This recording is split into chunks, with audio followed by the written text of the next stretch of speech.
Havlova skála je přibližně 30 metrů vysoký skalní ostroh, který se tyčí nad mohutným meandrem Berounky.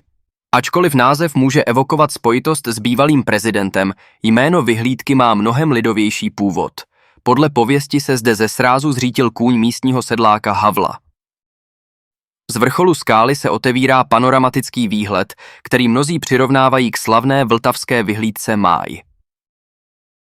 Přímo pod vámi se řeka stáčí v elegantním oblouku, u kterého leží Lipštejnský mlýn a jez. Na levém břehu pak mezi stromy prosvítá silueta zříceniny hradu.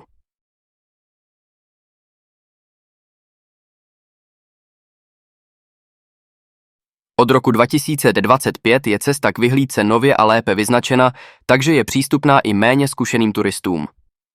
Jen kousek od vyhlídky, vzdušnou čarou necelý kilometr, stojí zřícenina hradu Lipštejn. Hrad byl koncipován jako moderní a těžkodobytná pevnost, což potvrdil i během husitských válek, kdy úspěšně odolal obléhání. Dnes je hrad romantickou ruinou, které dominuje torzo mohutné čtverhranné věže. Místo je volně přístupné a procházka od Havlovy skály k hradním zdem vede příjemným terénem skrze lesy a kolem břehů řeky. Berounka je jednou z nejmalebnějších a nejromantičtějších českých řek, která je pro svůj klidný charakter a přírodní krásy považována za ráj vodáků, rybářů i trampů. Její vznik je unikátní.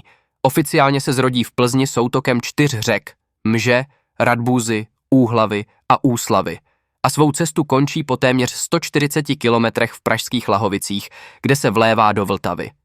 Přestože ji historické prameny původně nazývaly Mží, název Berounka se vžil až v 17. století podle města Berouna.